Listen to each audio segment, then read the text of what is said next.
Welcome back to our Japan adventure. Over the next 14 days we traveled from the neon lights of Tokyo to the temples of Kyoto, the friendly deer of Nara and the food paradise of Osaka. In our first video I shared with you some tips, insights and surprises, and in this video I want to focus more on our itinerary. So if you didn't watch our first video, then go ahead and let's go!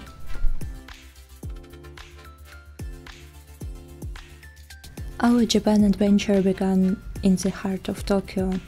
During our first day we explored the electric city. First stop Akihabara, a paradise for anime lovers and tech geeks.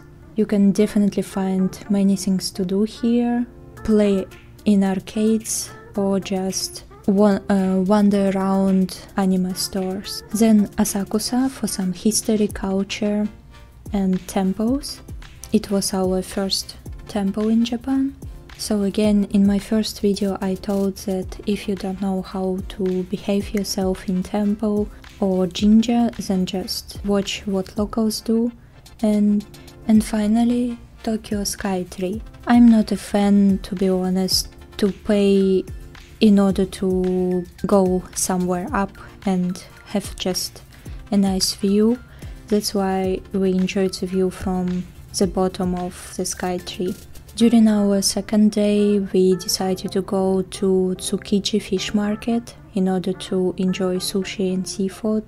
It is definitely worth it. The seafood is the freshest and you can have a good lunch for almost no money.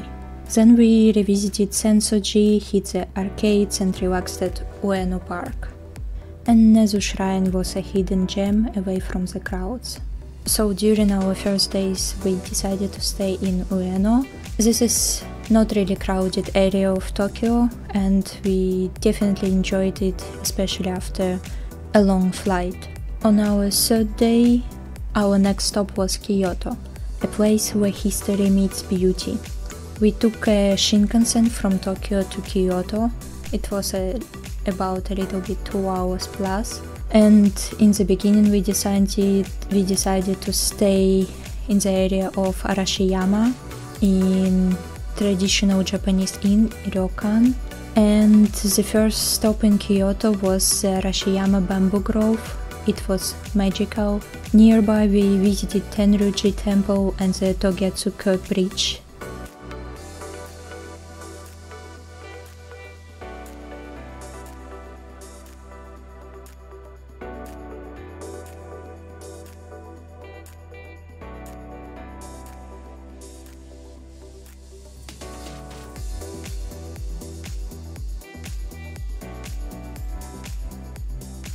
After that we returned to Kyoto and we hit Nishiki Market for snacks and explored the old streets of Gion in the evening. Again, in order to eat on a budget, market is a great idea, and I think you heard already that some streets in Gion are closed for tourists because tourists behaved themselves really bad and harassed geishas and people that live there. But actually only few streets in the very heart of Gion are closed, so you still get a nice view and you can walk around, but just don't be an asshole. You still should respect people that live there. On the next day we had tea ceremony. We started with a traditional sado, then visited Kiyomizudera for breathtaking views. Tea ceremony was amazing. I actually didn't know that I was going to wear kimono, so I was a little bit surprised, but it was a really great experience and also unusual one, so I definitely suggest to do it.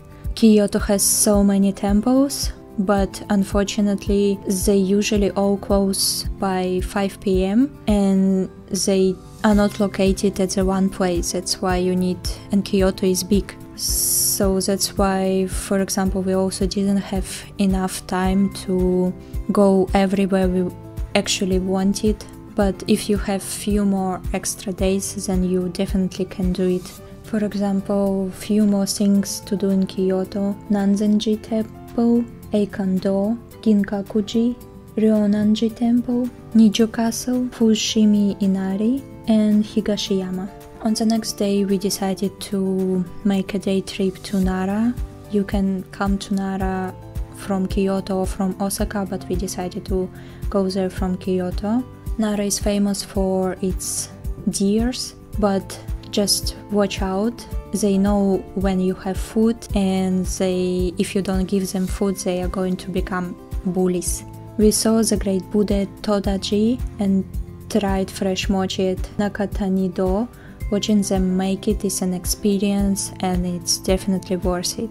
Other things that we did in Nara: Kasuga Taisha, Isuen Garden. We walked around Naramichi area, Kofukuji Temple, and also we went to Harushika Sake Brewery store. It's also worth it if you are a fan of sake.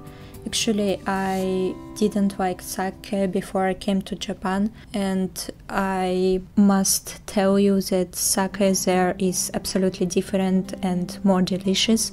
If you think that you don't like sake, just try one there.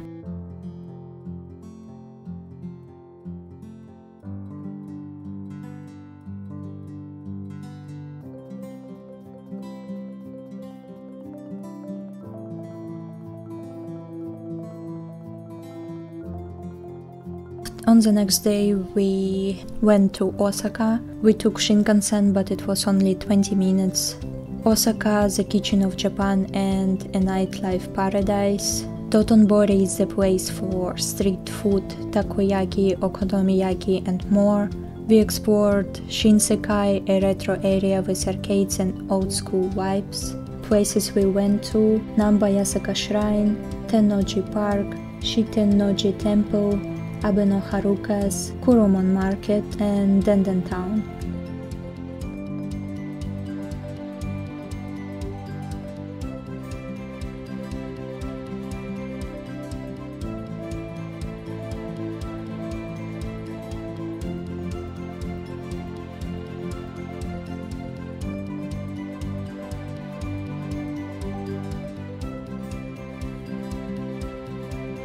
On the next day we decided to go only to two places because they are located pretty far away. It was Osaka Castle. It was a must-see. It has definitely beautiful, wonderful architecture, and also you can go up there to the highest floor and have a breathtaking view on Osaka. And in the morning we went to Senso-ji Temple. It is a hidden treasure. Believe me, you are not going to receive anywhere such a great experience as there. It's definitely worth it. There are buses from Osaka to there, and it is really easy to come there and also to return, so definitely put it on your plan. After that we decided to make a day trip to Kobe. We visited a shrine, saw adorable animals, and of course we had to try Kobe beef, because there is no point to try Kobe beef not in Kobe. I'm actually a vegetarian, but I still tried it. Don't tell anyone. And it's definitely the best meat ever tried in my life, and I think it was worth it to break my vegetarian virginity. After that we went to Arima Onsen in order to relax a little bit. We took time to unwind in Japan's famous hot springs. It was actually really good idea because it was already the middle of our trip and we were so exhausted and tired because we were walking around Japan so much, and our trip was a little bit full of different places where we wanted to come. So yeah, it was really great experience, a little bit to relax in onsen, a Japanese hot spring, and just not to rush anywhere. After that we returned to Tokyo, and that time we stayed closer to Shinjuku and Harajuku area in Tokyo.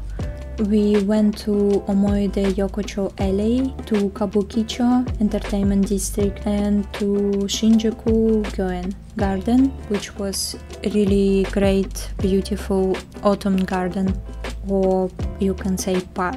After that we had a day in Minobu. I think it was a highlight of our trip, to be honest. It was again a great idea to take a break from the bustling cities and to visit a hidden gem known for its stunning nature and historic temples. The highlight was Kuromon Temple, the head temple of Nichiren Buddhism, where we climbed over 200 steps to witness breathtaking views. It was a peaceful escape from the fast-paced energy of Tokyo and Kyoto. There we stayed at the monk's temple. We wanted to experience a little bit a glimpse of a lifestyle of monks, and it was definitely a great idea. We relaxed a lot. I didn't make videos on this trip because my phone was away from me. I wanted really to disconnect from everything. In the morning we wake up really early and participated in the morning prayers. We also participated in water ceremony. It's kind of really fun when you need to splash water on yourself 10 times when it's only 13 grades Celsius outside. But it was also a really great experience, and I definitely recommend doing something like this. These memories are going to stay with me forever. And that's it. For 2 last days we returned to Tokyo in order also to finish everything that we didn't manage to do. We stayed closer to Shibuya. We went to Shibuya Crossing, we saw Hachiko statue, we went to Meiji Shrine, Yoyogi Park, Togo Shrine, walked around Ginza, visited Imperial Palace, but actually I think it was closed or you had to pay for it, so we just walked around in the area. And we walked more in Harajuku. So that was it. And of course this video wouldn't be full without any budget information. Japan can be pricey, but here's how we saved a little bit. We ate our morning meals in the convenience stores because prices are affordable and you can get a coffee and, for example, croissant. We skipped expensive attractions. Most of the time we enjoyed the nature, walked around and enjoyed the temples because most of the temples are free. For lunch we mostly ate at the market because again you can buy ramen for $2. It's wonderful option, and that's it. I think it's definitely worth it. Japan was an unforgettable adventure.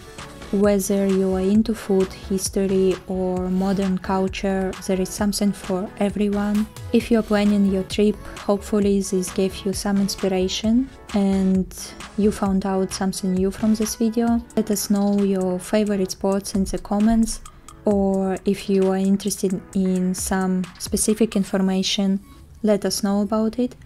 And thanks for watching. See you in the next adventure.